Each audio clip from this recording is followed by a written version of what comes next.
Hello, families of the class of 2024, and thank you for joining us as we share information regarding Carolina housing. We've had the opportunity to do a presentation similar to this over many years, and hopefully we've done a good job of anticipating some of the questions that you might have. However, at the end of the presentation, we'll share some contact information in case you do have some unanswered questions. Let's go ahead and get started. One of the things we do frequently is gather feedback from our own residents. We use a tool called SkyFactor. This is some of the information that's displayed here, that's feedback that we've gotten over the years. The important point to this slide is that we really listen to the feedback of our residents, and we do everything we can to implement the ideas that they bring forward to us. Next slide. So this is the mission statement of Carolina Housing, and I'd like to just focus on a couple of the key elements. The inclusivity, the safety, the support, and the quality of our programs and services are really what distinguishes us from the off-campus market. We believe that every student at Carolina has the right and the opportunity, should have the opportunity to be successful academically at the institution. And we do everything in our power to ensure that every student receives that right to be successful.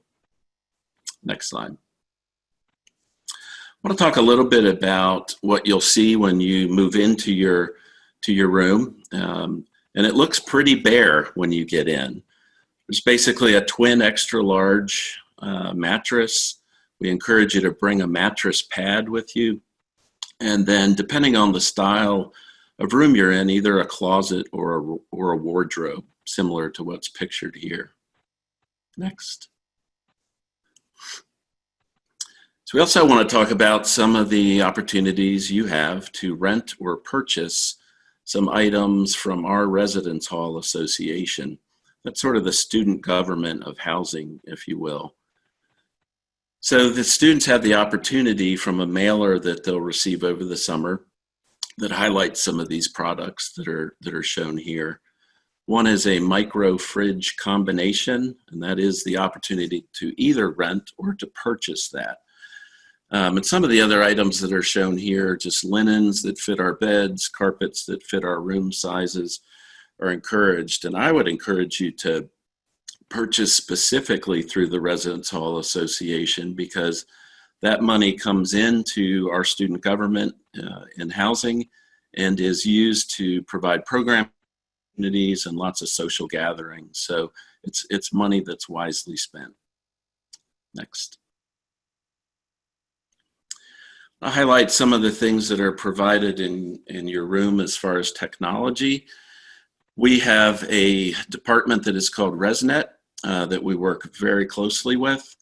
ResNet has about 50 student employees, and they live in our buildings and are available to assist residents with any technology challenges that they might have right where they live.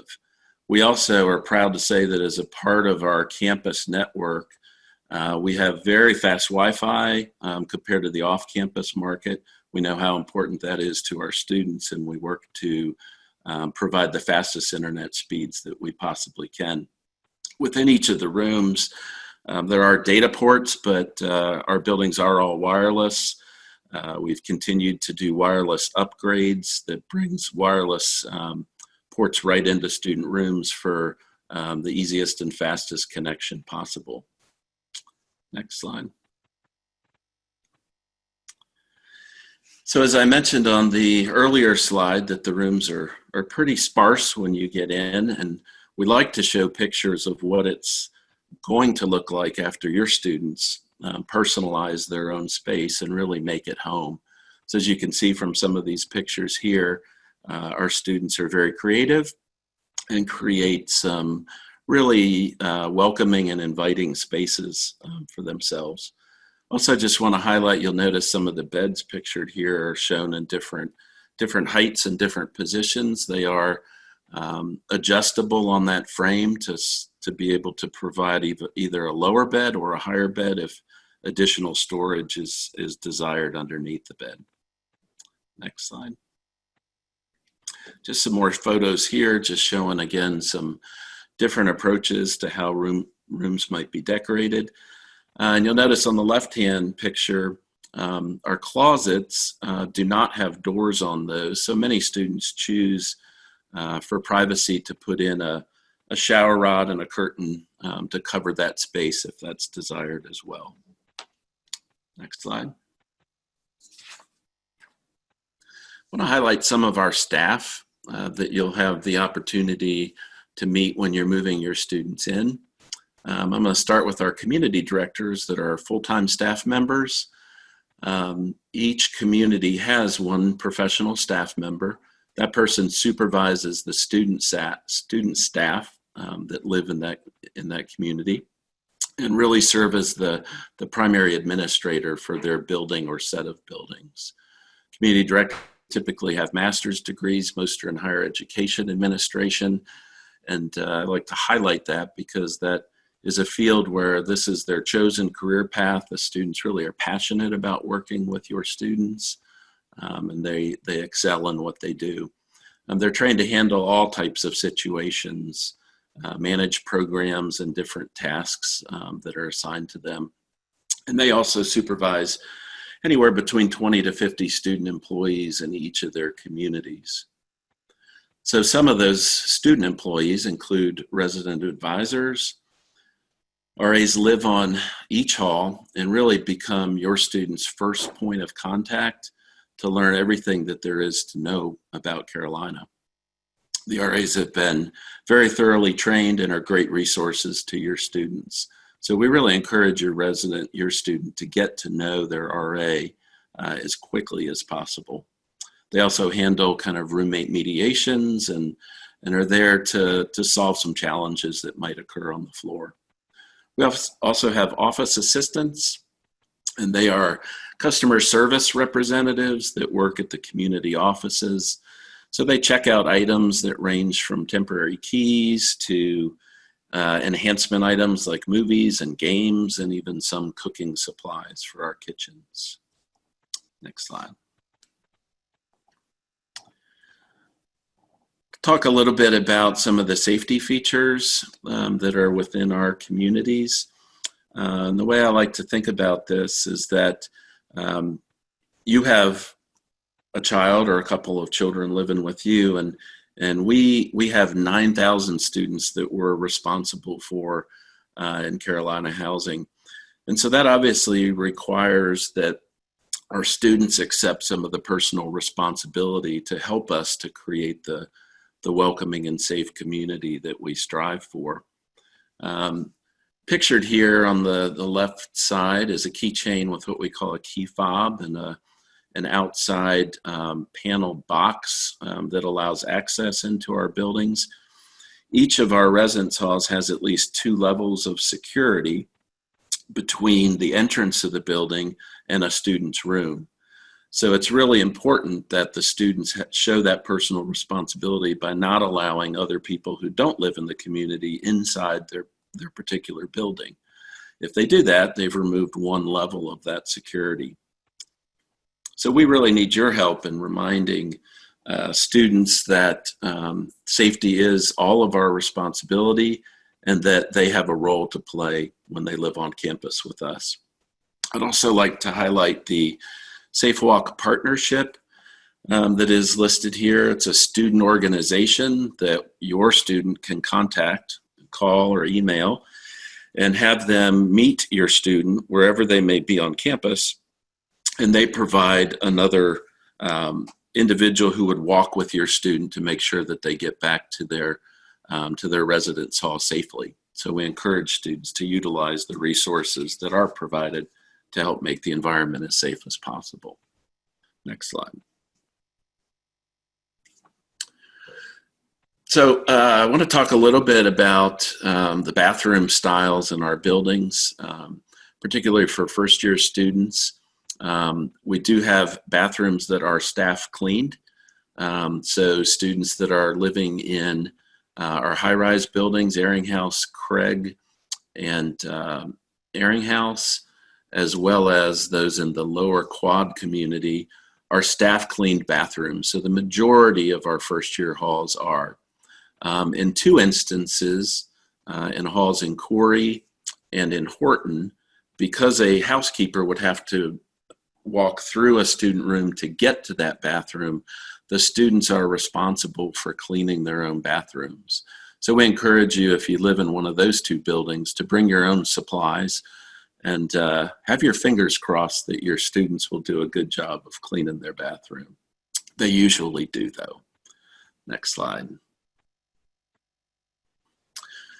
Each of our communities has a laundry facility that is either within the same building that they live in for larger halls, or within a sister building in smaller buildings.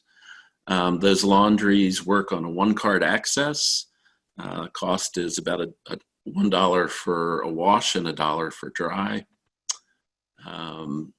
We also provide really comfortable lounge spaces in all of our residence halls. We've recently purchased all new furniture in these spaces, and these are really welcoming spots if students are interested in studying right where they live.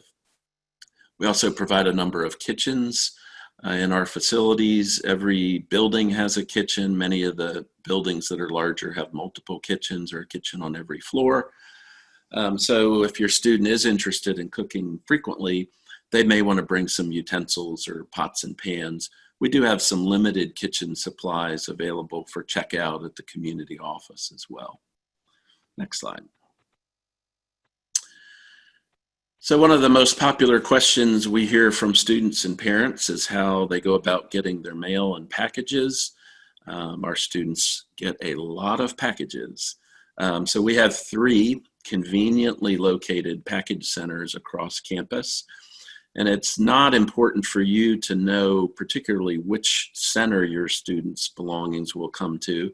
The carriers know that, and your student will receive an email communication when a package is available for them to pick up in the location that's proximate to where they live. It's really important to ensure proper delivery of letter mail and packages, that your student uses the complete mailing address that is listed here. The room number in particular is really important. If you don't catch this from this slide, you can also just go to our website, housing.unc.edu, and there's a link for What's My Address that you can get the specific information that includes your street address for your particular student's residence hall. We also do have refrigeration in these locations. So for students that might have some medication that requires refrigeration, we do have the ability to receive those and to refrigerate them. We also like to highlight that our package centers do open in advance of our opening. So this year, August 10th, our package centers will open. So if you need to ship some things, we ask that you plan accordingly, that they would arrive on or after August 10th. We don't have the storage capacity to accept items that are shipped prior to that date. Next slide.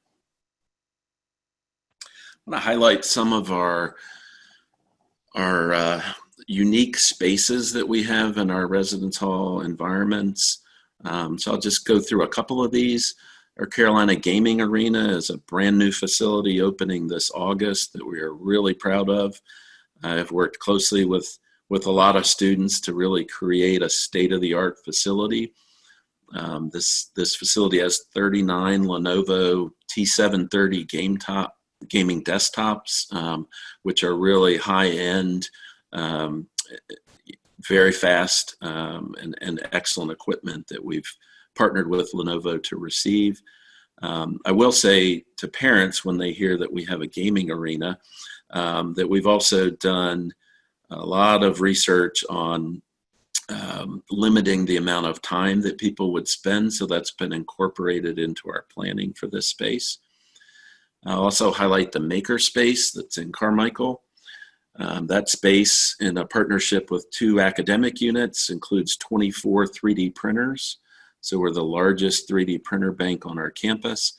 It has an embroidery machine, laser cutters, sewing machines, and really just allows our students to make and to create, with the potential of identifying new business opportunities for students that might be entrepreneurial minded. Both of these spaces, as well as the Morrison Art Studio that is shown here, are open to all students, regardless of where you live. So you don't have to live in that particular hall to have access to these locations. They all have exterior access. The last space that I'll highlight in particular is the Advising Hub that is in Hardin Hall. And what's unique about this space is that we gave up some space for academic advisors and career counselors to use as office space, with the condition that they would be open after 5 p.m. and better serve students right where they live. So it's a real advantage to having them within a residence hall community. Next slide. I'll talk briefly just about some of the standards and rules that we have in residence halls. It's really important for your student and you to be aware of what the community living standards are, as your student will be held contractually to abide by these community living standards. And it outlines their rights and responsibilities for living in our residence halls. So violations of some of those standards can result in a conduct hearing or disciplinary conference with one of the professional staff members, the community directors that I mentioned before. And we do this as an educational process, but also really to create the kind of environment that your students need in order to be academically successful. We don't want to have buildings that are loud and students aren't able to study, or parties that are going on at all hours. So these policies and procedures are outlined in those community living standards. And we request that you read through the document and encourage your students to do so as well. Your students will, however, get some additional information at the first floor meeting that they will have with their resident advisor right after move-in. Next slide. So I want to talk a little bit about insurance, renter's insurance in particular. And that is because universities' liability really covers issues of negligence, and most of the things that would occur in a residence hall environment are caused by either nature, weather related, or some other issue that generally might even be caused by students, where a fire or something like that might start. So the university doesn't have liability that would cover your students' belongings in the event of a damage. So we encourage you to have property insurance or renter's insurance. Many times your own homeowner's insurance policy may cover some items that your student brings to campus with them, but we would encourage you to look over your policy and see what is covered and what isn't. And that may make you determine that it's best for you to have renter's insurance to cover expensive items that your student might bring to campus. Next slide. So let's talk about move-in. With everything that is going on currently, these are the best information that we have currently available to us. So this is really with a May 1 date, information that we are planning in terms of move-in. But we encourage you to keep your eye on our website and email communications if there is any change to our opening times. So the move-in process will occur on either a Friday or a Saturday, which is August 14th or 15th. And it is based on your last name and whether your student's room number is an odd or even number. That will determine whether you are a Friday or Saturday move-in, and your last name your letter of your last name will determine the time for you to arrive.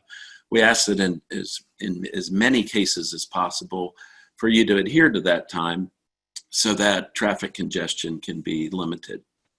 Next slide. I want to just hit a couple of items in terms of what you should and shouldn't bring. But these will be included in the move-in guide, where we'll have a digital copy that will be available on our website after June 1. So let me hit a couple of the things that we know our students bring frequently and that we would encourage you to bring. Things like personal toiletries, a laundry bag and detergent, curtains. So all the windows have blinds, but many students like to personalize it with curtains. That microwave refrigerator, whether you rent or purchase through us or bring one on your own. Obviously a high-def TV. Desk and floor lamps are important. Sheets for a twin extra long mattress. If your student brings a bicycle, we encourage them to bring the U-lock type locking mechanism. We do have a lot of bicycle thefts, and if they use that U-lock, they will reduce the chance of a bicycle theft. Carpets or rugs, and then many students will also bring a mattress cover. So those are some of the things that we would highlight, but again, that will be in the move-in guide that will be on our website. A couple of things not to bring. Candles, obviously fireworks, weapons of any kind.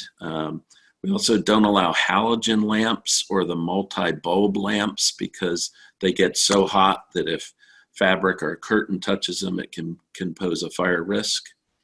No two-pronged housing extension cords. We want the three-pronged cords that have the grounding wire associated, again, to help reduce fire risk.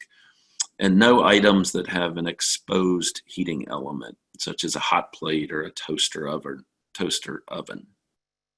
Next slide. So I want to highlight some of the academic year and summer positions that we have available. We are one of the largest student employers on the campus. I talked earlier about RAs and OAs. Within that ResNet group, there are 50 technology students called residential computing consultants. We have summer conference workers over the summer. Our facilities and our marketing teams have employment opportunities for students. So there are many opportunities available.